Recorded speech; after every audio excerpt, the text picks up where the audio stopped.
বাংলাদেশের ব্যাটিং অর্ডারকে ভাবাচ্ছে ৩ নম্বর পজিশন। জায়গা হারাতে পারেন সাব্বির, জানালেন cricket operations chairman Akram Khan. এটা প্লেয়ারদের জন্য অনেক বড় ব্যাপার নাম্বার 3 ব্যাটিং করা। আমার মনে হয় যে এটা ওর উপরেই বেশি ডিপেন্ড করছে। নারীদের বিশ্বকাপে শ্রীলঙ্কাকে ৯ উইকেটের বড় ব্যবধানে হারিয়ে শুভ সূচনা নিউজিল্যান্ডের। ভারতের কাছে হেরে অঘটনের শিকার স্বাগতিক ইংল্যান্ড। কনফেডারেশনস কাপে নিউজিল্যান্ডকে ৪-০ গোলে উড়িয়ে দিয়ে সেমিফাইনালে রোনালদোর পর্তুগাল। মেক্সিকোর কাছে হেরে আসর থেকে বিদায় স্বাগতিক রাশিয়ার। এবং আর্জেন্টাইন ফুটবল জাদুকর লিওনেল মেসির ৩০তম জন্মদিন ছিল গতকাল। দীর্ঘদিন প্রণয়ের পর বান্ধবী রেকুৎজোকে বিয়ে করেছেন LM10।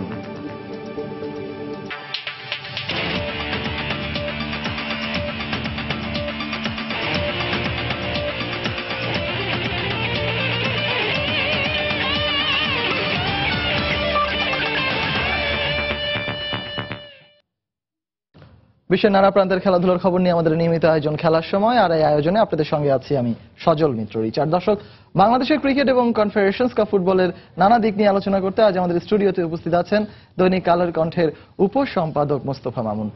মামুন ভাই, আপনাকে আমাদের স্টুডিওতে স্বাগতম। মামুন ভাই, আপনি নিশ্চয়ই চ্যাম্পিয়ন্স ট্রফি যখন কভার করতে গিয়েছেন কিছু অভিজ্ঞতা আপনার সঙ্গী হয়েছে, বাংলাদেশ দলকেও খুব কাছ থেকে দেখেছেন এবং বাংলাদেশের ক্রিকেট আপনার দীর্ঘদিন আপনার চোখের সামনে রয়েছে এবং আপনি সেখান থেকে অনেক কিছুই দেখেছেন, আপনার সাক্ষী হয়েছেন। আমরা সেই বিষয়টা নিয়ে কথা বলবো, পাশাপাশি কনফেডারেশনস কাপ নিয়ে কথা বলবো। কিছু প্রতিবেদন দেখে আপনার কাছে ফিরছি। শুরুটা ক্রিকেট দিয়ে। সমস্যাটা দিন কয়েকের নয়, দীর্ঘদিন হলো এই সমস্যা থেকে বেরিয়ে আসতে পারছে না বাংলাদেশ ক্রিকেট দল। চ্যাম্পিয়ন্স ট্রফিতে আবারও প্রমাণিত হয়েছে সেই সমস্যাটা।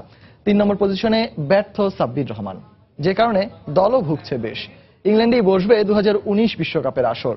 ক্রিকেট বিশ্লেষকরা বলছেন দ্রুতই এ সমস্যা সমাধানে উপযুক্ত ব্যাটসম্যান দরকার। ফর্মহীন থাকলে সাব্বিরের বিকল্প খুঁজবে বিসিবি। বিস্তারিত হুমায়ুন কবির রোজের রিপোর্টে।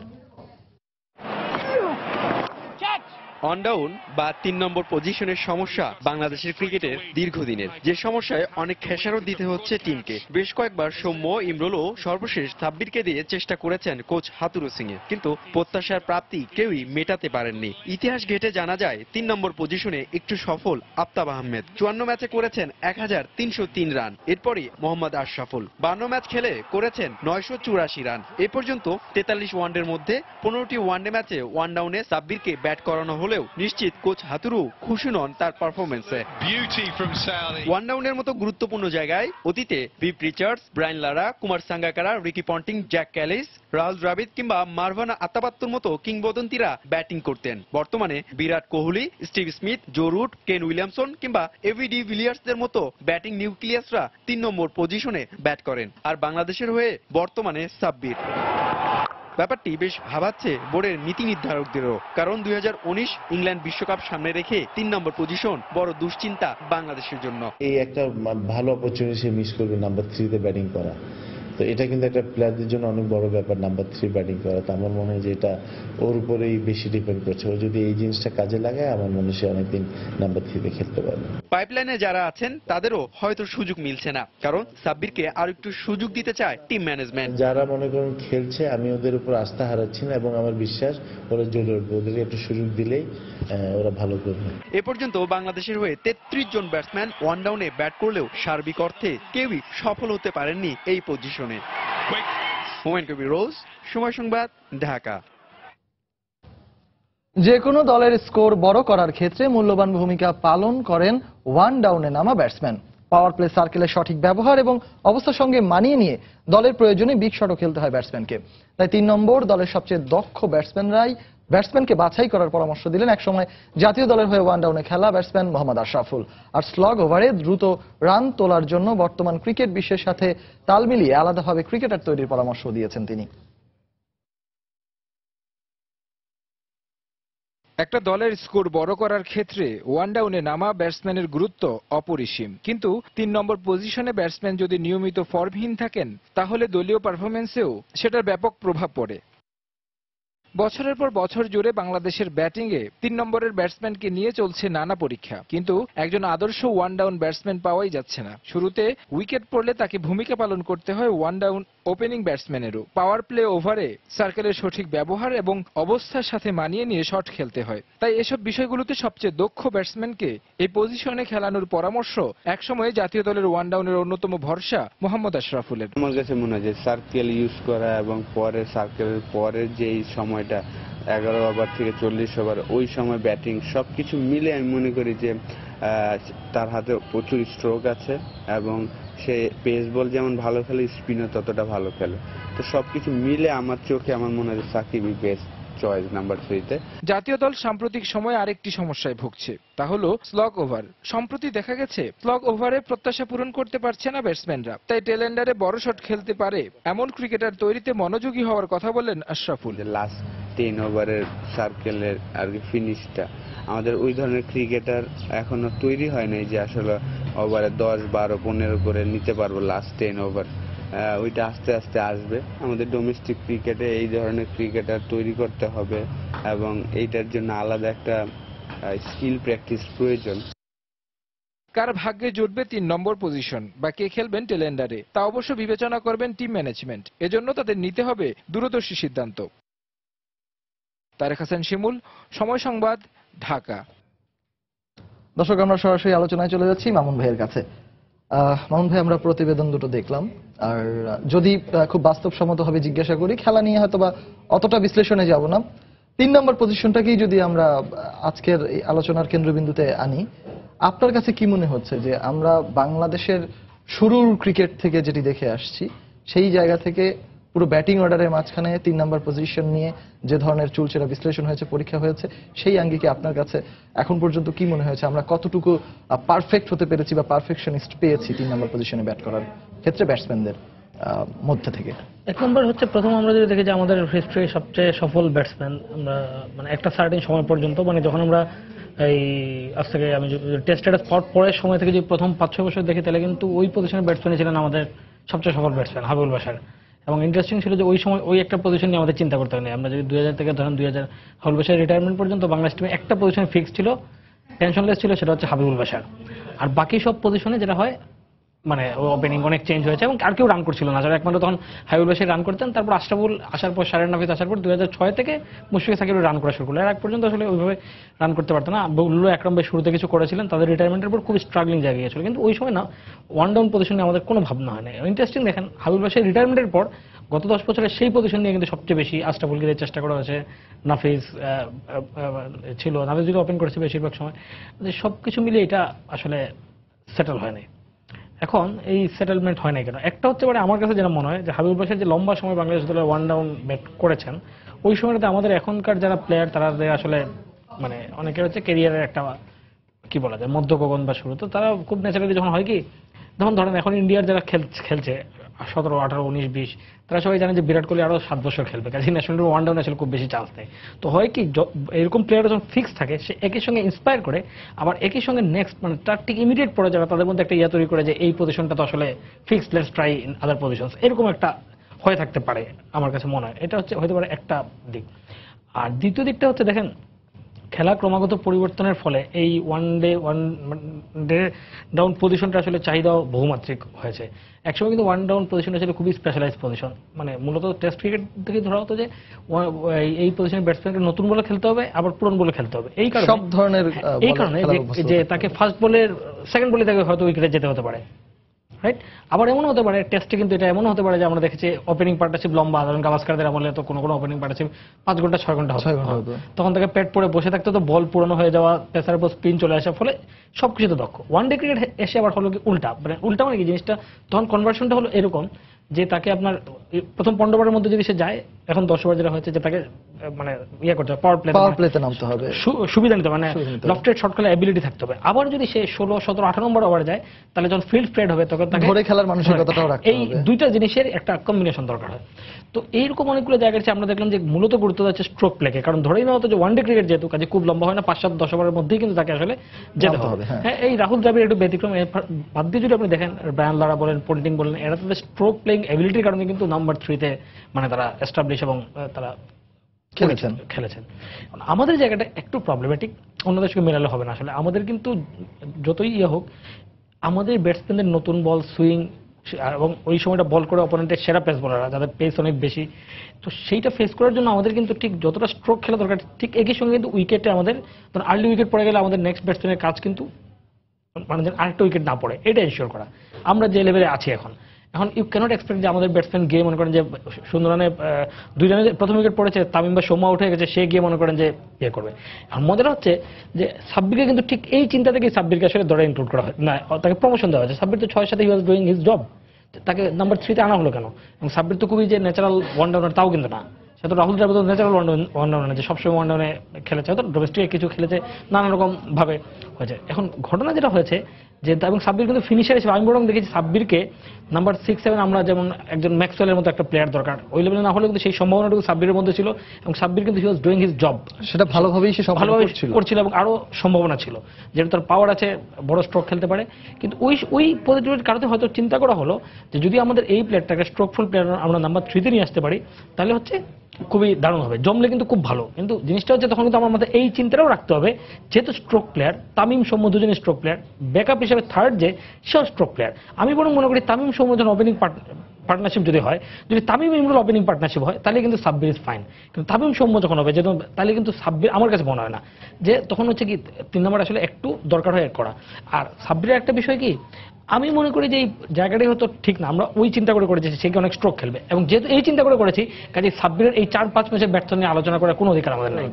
সাব্বিরকে আরো 5টা ম্যাচ 10টা ম্যাচ সুযোগ দেওয়া দেখা দরকার, কারণ তাকে তো আমরা নিয়েছি যে সে হিট করবে, তার ওই এবিলিটির জন্য, তাকে ধরার জন্য। তো ওই এবিলিটি যে ব্যাটসম্যানের আছে কিন্তু সাব্বিরের, কাজে তাকে কিন্তু আমরা সময় দিতে হবে। এখন যদি আপনি সময় না দিতে, সাব্বির কি করবে জানেন, গিয়ে আমরা 22 বলে 2 রান করবে।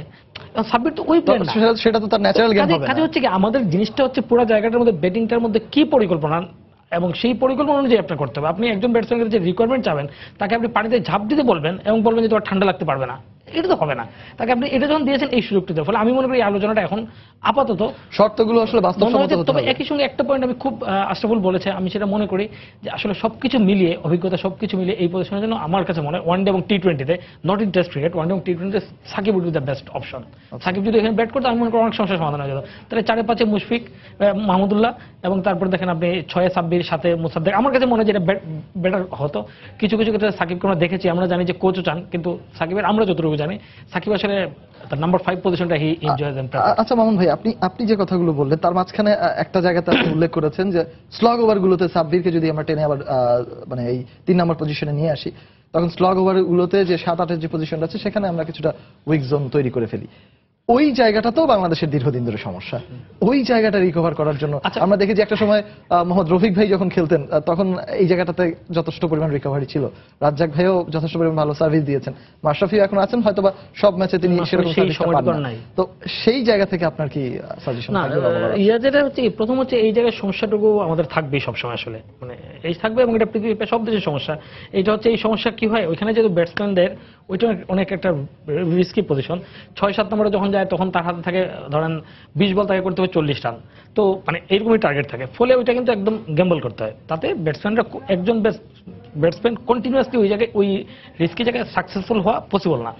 আমাদের দেশের মুশকিলটা হচ্ছে যে এই জিনিসটা মাথায় রাখতে হবে যে এই ব্যাটসম্যান তো এরকম, ফলে কিন্তু সে চান্স দিবে, কোনোদিন হবে কোনোদিন হবে না। কিন্তু আমাদের মুশকিলটা হচ্ছে আমরা সবাই এত অধৈর্য যে কাউকে যদি এই দায়িত্ব দেওয়া হয়, তাকে 3 ম্যাচ দেওয়ার পরেই তাকে আমরা সবাই বাদ দেওয়ার জন্য পাগল হয়ে যাবো। এবং আমাদের এই পাগলামির সঙ্গে আমি বিস্ময় এবং দুঃখের সঙ্গে লক্ষ্য করি আমাদের ক্রিকেট মহল, ক্রিকেট অভিভাবক মহল এবং ক্রিকেট বোর্ডও আসলে কথা বলবে, যেমন সাব্বিরের 4 ম্যাচে বর্তমানে মানুষ নামে কথা বলবে, কিন্তু সঙ্গে সঙ্গে এটাকে অ্যাকাউন্টে নেওয়ার কিছু নেই। আমি মনে করি যে এই জায়গাগুলো আমি কনভিন্স হয়ে নেবো এবং তারপর থেকে সুযোগ দেবো। সাব্বিরের জায়গাটা হচ্ছে এই জায়গায় আমাদের প্রবলেমটা থাকবে কি, ধরেন ওইখানে যে সময়টুকু ওইখানে কিন্তু বোলাররা সেকেন্ডস পেলে আসে সাধারণত, রিভার্স সুইং একটা ব্যাপার আছে, এবং ওইখানে বল যেহেতু নতুন থাকে না, কাজে কিন্তু আপনি মানে টাইমিং করেই করতে পারেন, আপনার কিন্তু পাওয়ার লাগবে, ওই জায়গাটুকু লাগে। কিন্তু আমাদের ব্যাটসম্যানদের যেহেতু প্রবলেম হচ্ছে আমাদের টোটালি শারীরিকভাবে খুব শক্ত না, আমাদের পাওয়ার হিটারে কিন্তু সমস্যা আছে আমাদের ব্যাটসম্যানদের। যেটা হচ্ছে যেমন আপনি আমাদের কোনো ব্যাটসম্যান আপনি এক্সপেক্ট করতে পারবেন না যে 20 বলে 40 করবে, 20 বলে 50 করবে। আপনি কিন্তু এক্সপেক্ট করতে পারেন আমাদের একজন ব্যাটসম্যান 20 বলে 25-30 করতে পারবে, কিন্তু অতটা শারীরিক সক্ষমতা হয়তো আমাদের নেই। তো এই কারণে কিন্তু প্রথমে আমাদের মানতে হবে যে এটা আমাদের ঘাটতির জায়গা। এই ঘাটতির জায়গা দূর করার জন্য আমাদের ওভারঅল ব্যাটিং প্ল্যানিংটাই এমনভাবে করতে হবে যে ওই জায়গায় গিয়ে আমরা অত রান করতে পারবো না, অত রান করবো, কাজে ওইভাবে সাজাতে হবে। আর এখানে যেহেতু সাব্বির ভালো করছিল, আমার কাছে মনে হয় বিকল্প তৈরি না করে আমি বরং মনে করি ওই জায়গাটা এটা একটা ঘাটতি হয়। যেমন দেখেন আমাদের মাহমুদুল্লাহ মুশফিক, এটা কিন্তু লম্বা ইনিংস খেলার প্লেয়ার। তারা যখন যায় তখন হচ্ছে মুসাদ্দেক আসলে ভালো, কিন্তু সে নতুন প্লেয়ার, এবং তারপর হচ্ছে আমাদের টেলটা যেহেতু অনেক লম্বা হয়ে গেছে, ফলে এই জায়গাটুকুতে কিন্তু প্রবলেম, কম্বিনেশন অনেকগুলো প্রবলেম হয় কি, যেহেতু আমাদের সাকিব এবং মুশফিক, আমাদের সাকিব থাকছেই, ফলে আমাদের পেস বোলিং অলরাউন্ডারের খুব ভালো জায়গা আমাদের নাই আসলে, 3 পেস বোলার নিয়ে খেলে এরকম অনেকগুলো জিনিস আছে। কিন্তু আমার কাছে মনে হয় যে পুরো জিনিসটা হয় কি, বিচ্ছিন্নভাবে না দেখে যেটা করা উচিত, একদম পুরো আমাদের ওয়ানডে প্ল্যানিংটা কি বা টি20 প্ল্যানটা কি, সেখানে আমরা কিরকম প্লেয়ার চাই, নাম্বার এ ও ওর বিকল্প হচ্ছে বি, এখানে এ সি, এখানে ডি। আমরা যেটা করি, দুজন ওপেনারের মধ্যে মানে দেখা গেল যে একজন ওয়ান ডাউনারকে একজন ওপেনার বানিয়ে দিচ্ছি, ইমরুল তো আমি ইয়াকে 3 জনকে খেলাচ্ছি, এই জায়গাটুকুতে আসলে আমরা মানে করে ব্যাটিং অর্ডারটা আমরা গুলিয়ে ফেলছি। আমার মনে হয় যে পুরো জিনিসটা একটা সমন্বিত হয়ে চিন্তা করা সময়। এটাকে একদম শুরু থেকেই আসলে আমাদের ঢেলে সাজানোর পরিকল্পনাটা করা উচিত। এবার জানাবো কনফেডারেশনস কাপের খবর। কনফেডারেশনস কাপের এবারের আসরে সবার আগে সেমিফাইনাল নিশ্চিত করেছে ক্রিস্টিয়ানো রোনালদোর পর্তুগাল। এই গ্রুপের ম্যাচে তারা নিউজিল্যান্ডকে বিধ্বস্ত করেছে 4-0 গোলে। এই গ্রুপ থেকে সেমিতে তাদের সঙ্গী হয়েছে মেক্সিকো। রাশিয়াকে 2-1 গোলে হারিয়ে আসর থেকে বিদায় ঘণ্টা বাজিয়ে দিয়েছে তারা। সেই ভেন্যুতেই আসরে সবার আগে সেমিফাইনাল নিশ্চিত করতে মাঠে নামে ক্রিস্টিয়ানো রোনালদোর দল পর্তুগাল। প্রতিপক্ষ ওশেনিয়া অঞ্চলের চ্যাম্পিয়ন নিউজিল্যান্ড।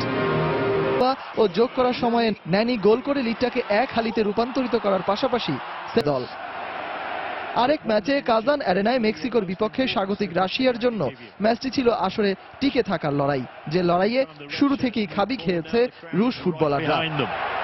যদিও ম্যাচের 25 মিনিটে প্রথম লিডটা পেয়েছিল রাশিয়ানরাই। স্যাম ডেওভের গোলে 1-0 এগিয়ে গিয়ে রুশ ভক্তদের আনন্দের উপলক্ষ এনে দিয়েছিলেন তিনি।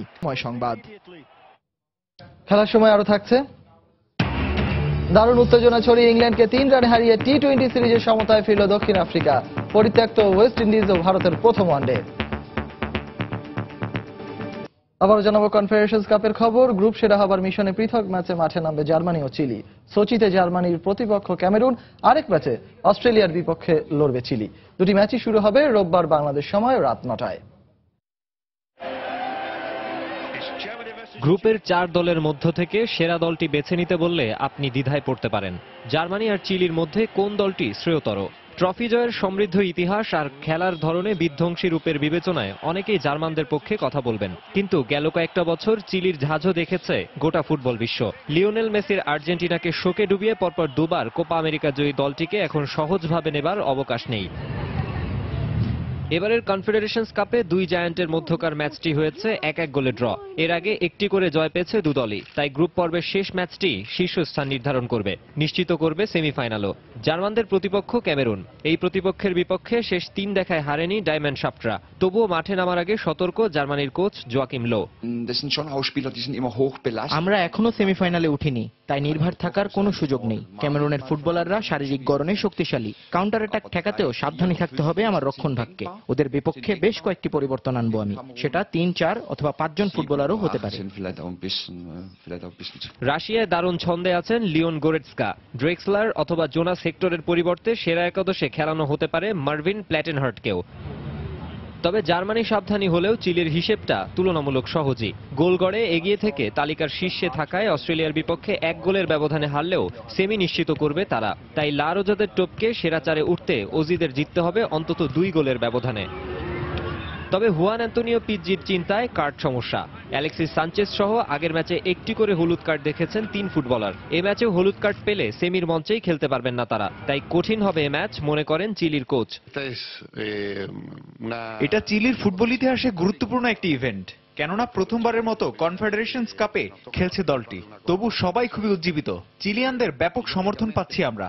তবে অস্ট্রেলিয়ার বিপক্ষে ম্যাচটা সহজ হবে না। ওরা সবসময়ই প্রতিপক্ষকে চ্যালেঞ্জ জানায়।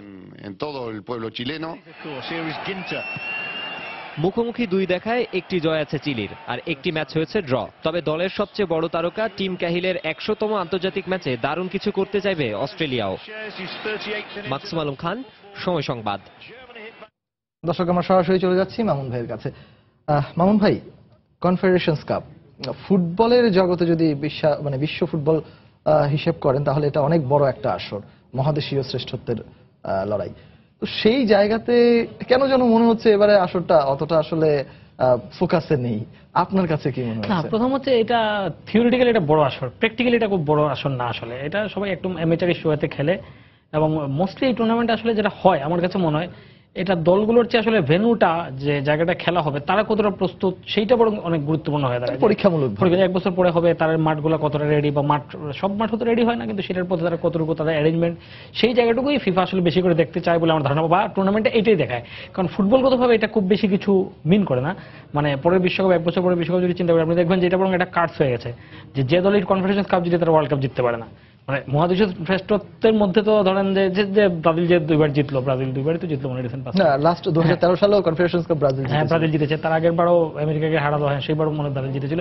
এনিওয়ে আমি যেটা বলছি যে এটা কিন্তু মিন করে না। আর দ্বিতীয় হচ্ছে যে এই আপনি জার্মান দলটা দেখেন, তারা কিন্তু একদম একটা পরীক্ষামূলক দল পাঠিয়েছে, একেবারে তরুণ। হ্যাঁ আমি দেখছি অন্য দলগুলো মানে যারা এরকম অবস্থায় থাকে যে মূলত হয় কি ইউরোপ এবং ওয়ার্ল্ড চ্যাম্পিয়ন, ইউরোপিয়ান এবং লাতিন চ্যাম্পিয়ন, এই তিনটা দলটির মধ্যে আসলে লড়াই হয়। বাকি যে আপনার ওশেনিয়া বলেন, আফ্রিকান বলেন, তারা তো সেটা টুর্নামেন্টটা আসলে পুরো করার জন্য আসে। এইবার যেটা হয়েছে এই টুর্নামেন্ট মিসিং লিঙ্কটা হচ্ছে যে লাতিন আমেরিকার চ্যাম্পিয়ন ব্রাজিল বা আর্জেন্টিনা কেউ না, ফলে আমাদের দেশের এত বড় দুটো দল খেলছে নাই। না। এই জন্য হচ্ছে কি আমাদের মানুষের, বাংলাদেশের মানুষের একদম ইন্টারেস্ট নেই। ফার্স্ট কথা হচ্ছে এই কারণে আপনি অত উত্তেজনা বোধ করছেন। এটা যদি ব্রাজিল বা আর্জেন্টিনা হতো তাহলে ব্রাজিলের হার দেখার জন্য আর্জেন্টিনার সমর্থকরা এবং আর্জেন্টিনা খেললে আর্জেন্টিনার হার দেখার জন্য এবং ওই দলের সমর্থকরা আছেন, ফলে বাংলাদেশে কিন্তু একটা উত্তেজনা দেখা যেত, যেটা 2005-এ বোধহয় এই দল ইয়ে করেছিল, হ্যাঁ ছিল, এবং তারা ওয়ার্ল্ড চ্যাম্পিয়নশিপ ব্রাজিল এবং তারা মানে ফাইনাল হয়েছিল খুব সম্ভবত 2005-এ, 4-1 জিতলো। 2005-এই ছিল ব্রাজিল সেবার জিতেছিল, 4-1 ব্রাজিল জিতেছিল। তো জিনিসটা হচ্ছে কি এই কারণে ইন্টারেস্ট নাই।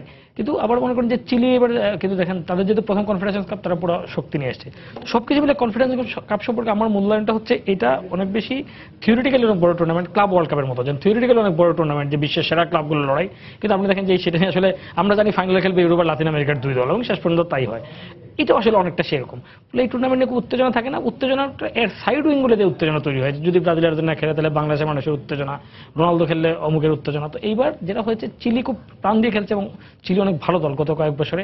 ফলে আসলে ঠিক ভালো দল হতে হলে কি লাতিন, তারা কিন্তু অনেক বছর পর 99 বছর পর কোপা জিতেছে এবং জেতার পর পরের বছর জিতেছে। তার মানে একটা দল যখন জেতে তখন তাদের বিশ্বাসটা তৈরি হয়, সেই বিশ্বাসটা তৈরি হয়েছে। আমি খুব কিউরিয়াস দেখছিলাম যে যদি কনফেডারেশন কাপ তারা ফাইনাল করে বা জিততে পারে তাহলে কিন্তু আমরা ওয়ার্ল্ড ফুটবলে একটা বড় দল দেখার পথে, যদিও তাদের স্কোয়াডের বয়স হয়ে গেছে অনেক বেশি, হয়তো এমন হতে পারে চিলি ওয়ার্ল্ড কাপেও একটা ভালো করা শক্তি নিয়ে যাবে। এটা হচ্ছে একটা বিষয়।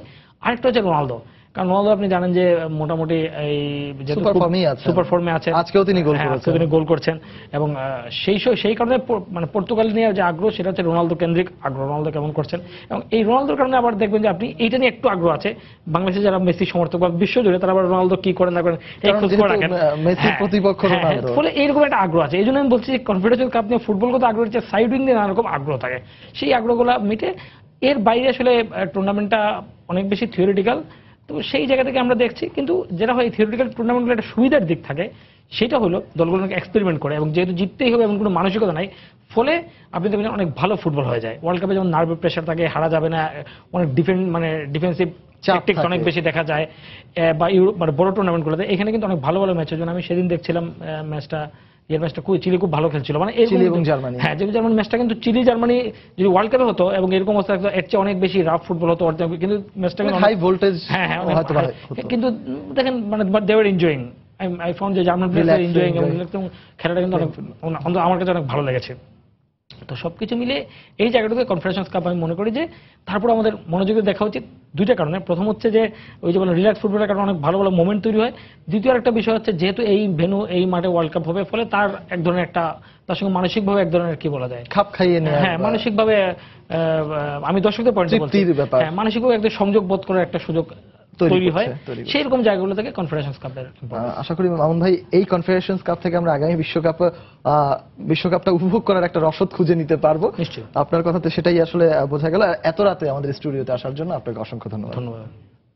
লিওনেল মেসি আর্জেন্টিনা এবং বার্সেলোনার 10 নম্বর জার্সি গায়ে মাঠ দাপিয়ে বেড়ানো তারকা এই ফুটবলারের গতকাল ছিল 30তম জন্মদিন। ভক্ত সমর্থকদের ভালোবাসায় সিক্ত হয়েছেন তিনি, আর এই দিনটিকে তিনি বেছে নিয়েছেন দীর্ঘদিনের বান্ধবী অন্তনেলা রেকুজ্জোর সঙ্গে বিবাহ বন্ধনে আবদ্ধ হওয়ার দিন হিসেবে।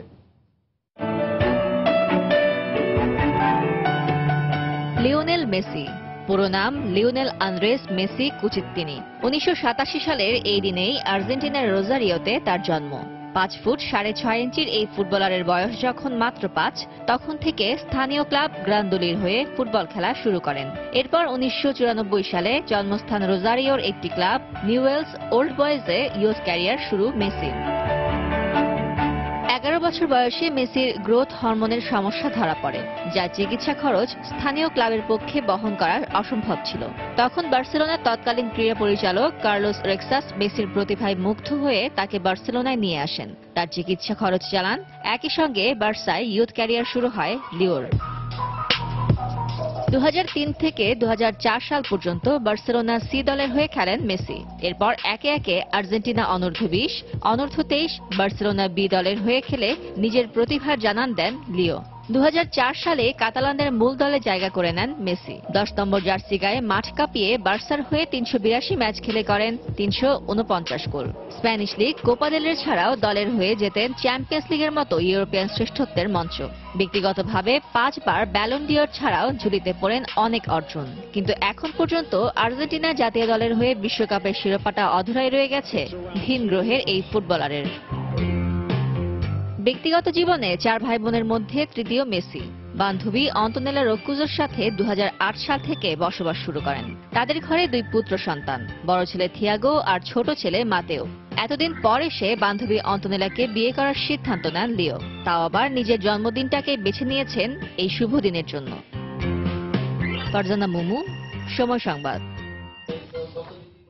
আজকের সুপারস্টার লিওনেল মেসি একদিন শাসন করবেন ফুটবল বিশ্ব, এমন আভাস পাওয়া গিয়েছিল তার শৈশবেই। এমনটাই জানালেন মেসির স্কুলের হেডমাস্টার, কোচ, এমনকি প্রতিবেশীরাও। ফুটবল ইতিহাসের অন্যতম বড় তারকার 30তম জন্মদিনে তাকে নিয়ে তার কৈশোরের নানান দিক নিয়ে কথা বলেছেন স্কুলের প্রধান কোচ এবং প্রধান শিক্ষক ও তার চিকিৎসক, এমনকি প্রতিবেশীরাও। শৈশবে ছেলেটির বেড়ে ওঠা অনিশ্চিত ছিল। গ্রোথ হরমোনের অস্বাভাবিকতায় হারাচ্ছিলেন স্বাভাবিক জীবন। ছেলেটি এখন পদতলে নিয়ে নিয়েছে পুরো ফুটবল বিশ্ব। অসাধারণ ড্রিবলিং, প্রতিপক্ষের ডিফেন্স কুড়িয়ে একক প্রচেষ্টায় বল জালে পাঠানো, একই সাথে সতীর্থদের দিয়ে গোল করানোর অসাধারণ ক্ষমতা, জাদুকরী সব ফুটবলীয় দক্ষতায় সারা বিশ্বের সব ফুটবল পাগলদের মোহাবদ্ধ করে রেখেছেন প্রায় যুগখানেক। দর্শক এতক্ষণে নিশ্চয়ই বুঝে গেছেন, বলা হচ্ছিল লিওনেল মেসির কথা। ইতোমধ্যে পকেটে পুরে নিয়েছেন ফুটবলের প্রায় সব রেকর্ড, গড়েছেন বিরল সব অর্জন। সর্বোচ্চ 5 বারের ব্যালন ডিওর শোভা পায় তার শোকেসে। ফুটবল বোদ্ধারা অনায়াসে স্বীকার করেন, ফুটবল ইতিহাসের অন্যতম বড় বিজ্ঞাপন এই আর্জেন্টাইন। লিওনেল মেসির কীর্তিগাথা 2-1 মিনিটের সন্নিবেশন সম্ভব নয়। অবশ্য ফুটবল প্রেমীরা জানেন ওসব। যেটি জানেন না সেটি তার কৈশোর বেলার কেচ্ছা। ওসবই জানা গেল এবার তার স্কুলের কোচ প্রতিবেশীর কাছে। মেসি ছিল এমন একজন যে কখনোই ট্রেনিং মিস করতো না। সে সবসময় বলের কাছে কাছে থাকতো এবং প্রতিপক্ষকে ঘায়াল করতে চাইতো। তার মা সবসময় তার উপর ক্ষেপা ছিল, কারণ সে সারাক্ষণই ফুটবল নিয়ে পড়ে থাকতো। সেই ছোটবেলা থেকেই ফুটবল ছিল মেসির জন্য এবং এখনো তাই আছে। মেসি সবসময় স্কুলের বিরতির জন্য অপেক্ষা করত। সারাক্ষণই সে মাঠে ফুটবল নিয়ে পড়ে থাকত। স্কুল থেকে সতীর্থরা অভিযোগ করত সে কাউকেই পাস দিতে চাইতো না, সবসময় একাই গোল করতে চাইতো। এমন মজার সব কাহিনীর ভিড়ে সত্য অথচ তেতো তথ্যটুকু জানালেন তার চিকিৎসক। স্কুল থেকে আমাকে বলল একটা ছেলেকে পাঠাচ্ছে যার হরমোনের সমস্যা আছে। সে সময় যদি তার ঠিক মতো চিকিৎসা করা না হতো তাহলে হয়তো বামনই থেকে যেত, আজকের মতো অতটুকু লম্বাও হতো না। একজন মেসি বছরের পর বছর দাপিয়ে বেড়াচ্ছেন ফুটবলীয় ক্যানভাস, সৌন্দর্যের আধারে ডুবিয়েছেন পুরো বিশ্বকে। আর তার ধারাবাহিকতা বজায় থাকুক আরো অন্তত কয়েক বছর, এমনটাই প্রত্যাশা ফুটবল প্রেমীদের। নোমান আব্দুল্লাহ, সময় সংবাদ। আবারও ক্রিকেট প্রসঙ্গে এবার জানাবো নারীদের বিশ্বকাপ ক্রিকেটের খবর। চ্যাম্পিয়ন্স ট্রফির রেশ কাটতে না কাটতে ইংল্যান্ডের মাটিতে শুরু হয়েছে নারীদের ওয়ানডে বিশ্বকাপের 11তম আসর, যেখানে উদ্বোধনী ম্যাচে জয় পেয়েছে নিউজিল্যান্ড। 9 উইকেটের বিশাল ব্যবধানে শ্রীলঙ্কাকে হারিয়েছে কিউই নারীরা। এবারে নারীদের বিশ্বকাপ ক্রিকেটের আয়োজক ইংল্যান্ড এবং ওয়েলস। অভিজ্ঞতাটা ব্রিটিশদের জন্য একেবারে নতুন নয়। এর আগেও তারা দুবার নারীদের ওয়ানডে বিশ্বকাপের আয়োজক হয়েছে। কথাটা পুরনো হলেও ভাবতেই অবাক লাগে 1975 সালে ছেলেদের ওয়ানডে বিশ্বকাপেরও 2 বছর আগে থেকে, অর্থাৎ 1973 সাল থেকে অনুষ্ঠিত হয়ে আসছে নারীদের ওয়ানডে বিশ্বকাপ ক্রিকেট। আসরের উদ্বোধনী ম্যাচে প্রত্যাশা অনুযায়ী শুরু করেছে হট ফেভারিট নিউজিল্যান্ড। ব্রিস্টলে তুলনামূলক দুর্বল শ্রীলঙ্কার বিপক্ষে টস হেরে ফিল্ডিং ফিল্ডিং এর সিদ্ধান্ত 2000 সালের বিশ্ব চ্যাম্পিয়নদের। শুরু থেকেই প্রতিপক্ষের ব্যাটারদের উপর ছড়ি ঘুরিয়েছে কিউই বোলাররা। তাদের অগ্নিগোলকে সাজঘরে আসা যাওয়াতেই ব্যস্ত ছিলেন লঙ্কান নারীরা। টপ অর্ডারের হানসিকা 31, কুমারী হামি 49 ও জায়াঙ্গিনী দলের পক্ষে সর্বোচ্চ 53 রান করেন। দলের বাকি ব্যাটারদের মধ্যে সিডি ওয়ার্ডেনের 16 রান ছাড়া ডাবল ফিগারে পৌঁছতে পারেনি কেউই। শেষ পর্যন্ত 188 রানেই গুটিয়ে যায় লঙ্কান সিংহীদের ইনিংসের চাকা। কিউই বোলারদের হয়ে হাডেলস্টোন একাই 35 রানে 5 উইকেট নিয়ে লঙ্কা বাহিনীর ব্যাটিং লাইন আপে নামান ধস। জবাবে ব্যাট করতে নেমে শুরুতেই পৃষ্ঠের উইকেট হারালেও ব্যাট হাতে নিউজিল্যান্ডকে জয় পাওয়ানোর দায়িত্বটা নিজের কাঁধে তুলে নেন বিশ্বসেরা ব্যাটার সুজি বেটস। ক্যারিয়ারের 8ম সেঞ্চুরি তুলে নিয়ে তিনি অপরাজিত থাকেন 106 রানে। স্যাটারওয়াইটকে সঙ্গে নিয়ে দ্বিতীয় উইকেটে গড়েন 170 রানের অনবদ্য জুটি। স্যাটারওয়াইটও 78 রানে অপরাজিত ছিলেন, আর তাতেই 74 বল ও 9 উইকেট হাতে রেখেই জয় পায় কিউই পাখির দল। যদিও হ্যাডেলস্টোন ও বেটসের মধুর লড়াইয়ে শেষ পর্যন্ত জিতেছেন বোলার হ্যাডেলস্টোনই। 5 উইকেট শিকার করায় ম্যাচ সেরার পুরস্কার যে শোভা পাচ্ছে তারই হাতে। সজল মিত্র, রিচার্ড, সময় সংবাদ। এদিকে দিনের আরেক ম্যাচে ভারতের কাছে 35 রানে হেরে আসরে অঘটনের শিকার নারী ক্রিকেটে 3 বারের বিশ্ব চ্যাম্পিয়ন ইংল্যান্ড। আগে ব্যাট করতে নেমে টপ অর্ডারের দায়িত্বশীল ব্যাটিংয়ে 3 উইকেটে 281 রানের চ্যালেঞ্জিং সংগ্রহ পায় ভারতের নারীরা। জবাবে ব্যাট করতে নেমে শর্মা ও পান্ডের নিয়ন্ত্রিত বোলিংয়ে 246 রানেই গুটিয়ে যায় ইংলিশ নারীরা। নারীদের ক্রিকেটে ধারে ভারে ব্রিটিশরা অন্যান্য সব দলগুলোর তুলনায় অনেকাংশে এগিয়ে। এ ম্যাচের আগেও ভারতের বিপক্ষে স্পষ্ট ফেভারিট ছিল ইংল্যান্ড। ডার্বির কাউন্টি গ্রাউন্ডে টস ভাগ্যটা দিনের শুরুতে কথা বলেনি ভারতীয় নারীদের হয়ে। টস হেরে শক্তিশালী স্বাগতিক ইংল্যান্ডের বিপক্ষে ব্যাটিংয়ে ভারত। 2 ওপেনার রাউত ও মান্ধানা মিলে ভারতীয়দের এনে দিলেন দুর্দান্ত এক ওপেনিং জুটি। দুজনে মিলে গড়লেন 144 রানের ওপেনিং পার্টনারশিপ। রাউত ব্যক্তিগত 86 রানে হাজেলের শিকার হয়ে সাজঘরে ফেরার পর ব্যক্তিগত 90 রানে তারই দেখানো পথ ধরে হাঁটেন মান্ধানা। নাইটের শিকার হওয়ার আগে তার নামের পাশে রানের সংখ্যাটাকে পরিণত করেন 90-তে। মূলত এখানেই জয়ের ভিত পেয়ে যায় ভারতীয়রা। এরপর অধিনায়ক মিতালি রাজের 71 রানের সুবাদে 281 রানের চ্যালেঞ্জিং সংগ্রহ পায় ভারতের নারীরা। নির্বিষ বোলিংয়েও অধিনায়ক নাইটের 2 উইকেট শিকার ছিল ব্রিটিশ নারীদের মধ্যে মন্দের ভালো পারফরমেন্স। টার্গেট যখন চ্যালেঞ্জিং তখন শুরুটাও তেমনই হওয়া উচিত ছিল, কিন্তু সেই কাজের কাজটি করতে পারেনি ব্রিটিশ নারীরা। শুরু থেকেই তারা ব্যস্ত ছিলেন আসা যাওয়ার মিছিলে। বোলিং এর পর ব্যাট হাতেও প্রথম প্রতিরোধ করেছিলেন সেই অধিনায়ক নাইট। 3 নম্বরে নেমে তার 46 রানেই লড়াই শুরু করে ইংলিশ নারীরা। আর মিডল অর্ডারে উইলসনের 81 রানের কল্যাণে জয়ের আশা টিকে থাকলেও শেষ পর্যন্ত তা আর বাস্তবে রূপ নেয়নি। যদিও ম্যাচে তা ব্রিটিশদের হারের ব্যবধান কমিয়েছে মাত্র। শেষ পর্যন্ত 15 বল বাকি থাকতেই ভারতীয় নারীদের কাছে নতি স্বীকার করে ইংলিশ নারীরা। আর বিশ্বকাপের মতো বড় মঞ্চে ব্রিটিশ বধের আনন্দে মাতে মিতালি রাজের দল। ভারতীয়দের হয়ে বল হাতে ব্রিটিশ ব্যাটারদের দুর্গ চূর্ণে নেতৃত্ব দিয়েছেন বোলার শর্মা। 47 রানে তিনি নিয়েছেন 3টি উইকেট। যদিও দিন শেষে ম্যাচ সেরার পুরস্কার গেছে ভারতীয় ব্যাটার মান্ধানার হাতেই। সজল মিত্র, রিচার্ড, সময় সংবাদ। ইংল্যান্ড দক্ষিণ আফ্রিকা টি-20 সিরিজের খবর। দারুণ উত্তেজনা ছড়িয়ে অবশেষে উপভোগ্য জয় পেল দক্ষিণ আফ্রিকা। টাউনটাউনে স্বাগতিক ইংল্যান্ডকে 3 রানে হারিয়েছে প্রোটিয়ারা। এই জয়ে 3 ম্যাচ সিরিজে একে সমতা আনলো তারা।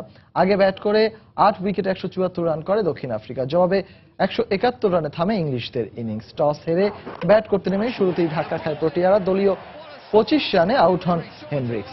1 ডাউনে নামা মসলিও টেকেননি বেশিক্ষণ। তবে ওপেনার জে স্মথের 45, অধিনায়ক ডিভিলিয়ার্সের 46 ও শেষের দিকে ফারহান বেহারদিনের 32 রানের উপর ভর করে 174 রানের চ্যালেঞ্জিং স্কোর পায় দক্ষিণ আফ্রিকা। জবাব দিতে নেমে ইংলিশরাও দলীয় 15 রানে হারায় ওপেনার স্যাম বিলিংস। তবে জেসন রয় ও জনি বেয়ারস্টোর ব্যাটে প্রতিরোধ গড়ে জয়ের পথে এগোচ্ছিল স্বাগতিকরা। কিন্তু জেসন রয় 66 ও বেয়ারস্টো 47 রানে আউট হলে বাকিরা আসা যাওয়ার মাঝে থাকায় জয়ের খুব কাছে গিয়েও হারতে হয় ইংলিশদের। সিরিজ নির্ধারণী শেষ টি-20তে কাল মুখোমুখি হবে দুদল।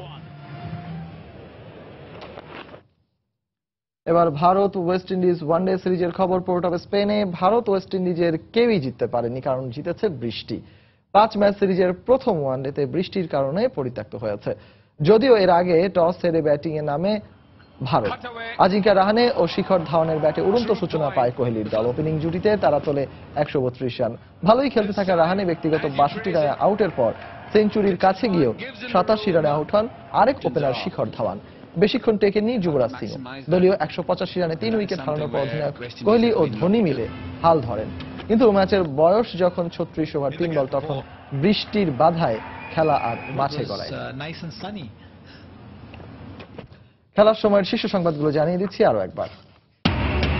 বাংলাদেশের ব্যাটিং অর্ডারকে ভাবাচ্ছে 3 নম্বর পজিশন। জায়গা হারাতে পারেন সাব্বির, জানালেন cricket operations chairman Akram Khan.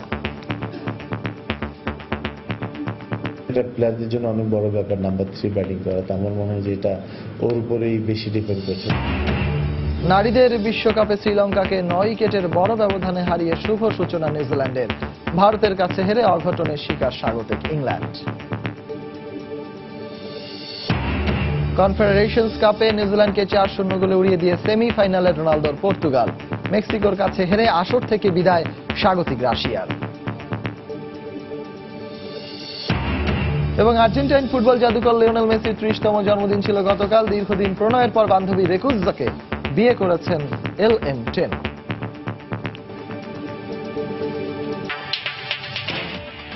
দর্শক, এই ছিল খেলার সময় এখনকার আয়োজন। যে কোনো খবর পেতে ভিজিট করুন সময়নিউজ.tv।